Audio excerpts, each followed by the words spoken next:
cherished relationship with Honorable Dalmas since the year 1991, when I was a second year at Kenyatta University. And I came to know him due to very difficult circumstances. What happened when I joined university in 1990, I had a kid brother at Alliance High School. And I told my parents that because we were getting boom, as it was called then, I wanted to exercise some reasonable level of responsibility. And I assumed paying school fees for my kid brother who was at Alliance High School. But as fate would have it, when we were in second year, school fees was introduced for university students. Now, here I am, who was already very proud that I was a responsible young man, being a student and also paying fees for somebody else who is my younger brother. How was I going to go back to my parents and tell them, please take back this boy and start paying his school fees? So I said I was not going to do that. So I took the courage. I didn't know Dalmas Otieno. I took the courage, I went to a telephone booth, and I rang the Ministry of Transport. And I insisted, I got one secretary, his long-term secretary, Mrs. Ajode, and I told Mrs. Ajode that I wanted to speak to the minister. Then she asked me, who are you? I explained to her, can you leave a message? I said, no, I want to talk to him directly. The message is not for you. So she put me through, and I talked to Dalmas.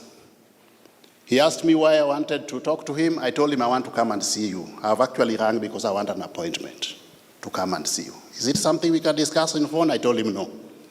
So he gave me an appointment, and I went to see him in his office. So when I went to his office, I explained to him my predicament, and I told him that I want you to get me out of this predicament because I feel so much embarrassed to get back to my parents and tell them that now they have to take up the school fees for my kid brother again. So he told me that he was going to pay my school fees. We were in second year at the university. So he asked me how much money I wanted. I told him I don't want money. I just want you to do a check to Kenyatta University. And as generous as he was, he opened his briefcase and he wrote a check of, I think, 6,000 shillings in favor of Kenyatta University then, a Commercial Bank of Africa check. And that is what enabled me to see through my university without getting back to my parents. So that's my history with Dalmas Otieno. And it's at the same time, since 1992, that I also came to know Fred. I came to know Eddie, I came to know Lillian, I came to know Lucas and the rest of the family. I came to know Mama Fred, later on Mama Jane and Mrs. Oyanda there, and Canon Oyanda, I don't know if he's around. So I've been close to this family since that time. Now, one funny thing, Dalmas also told me that apart from paying my school fees because he had assumed that responsibility, he was also going to be giving me pocket money. So every other time when I wanted to go out as a student, I would call his office, either I go and pick money from him or I pick from his secretary. And it was a reasonable amount of money. I remember Eddie, if you remember those days, we were age mates more or less with Eddie, and we had a lot of energy then. So in one night, we would go to Carnival, we would go to Visions, we would go to Bubbles.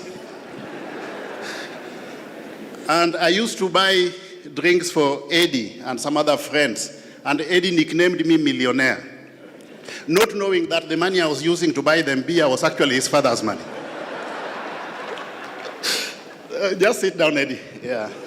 So that's my history with Dalmas. So up to today, myself and Eddie, we call each other Millionaire. So later on, in my private life as a consultant, when Dalmas was a member of parliament, I think this was now much later, he called me to do the strategic plan for his constituency. I think twice I did that strategic plan. In the year 2013, I happened to have done strategic plan for the office of the Prime Minister. Then subsequent to that, Honorable Eliud Owalo reached out to me to head his presidential campaign in 2013.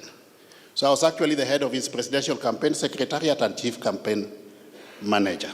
And I got to work again very closely with Dalmas because apart from coining the acronym CORD, he was also co-chair of the Code Coalition Management Board alongside Senator Musila, and I worked with him very closely. One thing that struck me with Dalmas then was that whenever there was a meeting of the Coalition Management Board, he would listen, and when he spoke, the meeting always ended because he always provided a solution to the issues of the day. Much later, in the year 2019,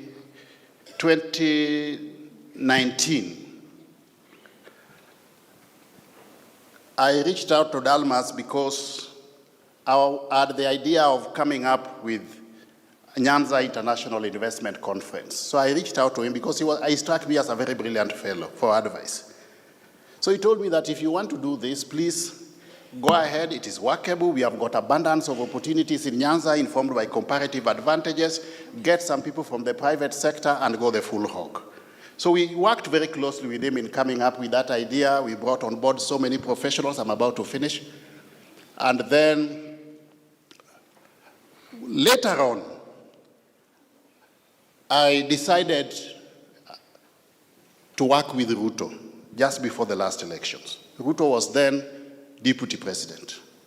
Then he called me to come and explain to him why I decided to work with Ruto. And I told him, I'm just benefiting from your analytical economics. I've looked at the statistics and I'm not seeing how anybody else is going to win these elections apart from Ruto. And I convinced him and he told me, if you have decided, please go the full hog. And I did exactly that. Much later, now in 2022, when I was appointed to the cabinet as a cabinet secretary, I went back to Dalmas and I asked him, what do you do in cabinet? He told me, if you want to excel in cabinet, prepare well for cabinet meetings. And I want to tell you that your situation is not different from mine because you are going into cabinet not because of your political clout, but because of your brains. I survived in the Mori cabinet for a very long time because of value proposition. Go to that cabinet and add value. And that is exactly what I did. I believe for the 1 year stint I had in cabinet, I benefited from Dalmas's advice, and I gave that cabinet my best. As I summarize, good people, Dalmas struck me as a highly visionary individual. Highly visionary. He was very innovative, very creative, very agile in his thinking. Imagine somebody who way back in 1988 had already come up with a bank, had already come up with an insurance company. This is somebody who was very creative. Dalmas was intelligent, he was charismatic, he was eloquent, but most importantly, he was independent-minded. If there is any lesson that I would urge politicians within our midst here to emulate from the late Dalmas Otieno is to exercise some discretion, some reasonable level of independence of mind if we are to have a paradigm shift in our body politic. Let us be independent in mind so that we can add value for the benefit of Kenyans. Thank you very much. To the Dalmas Otieno family, may I take this opportunity to sincerely thank you for giving me unlimited access to your dad for the past 34 years. Thank you very much.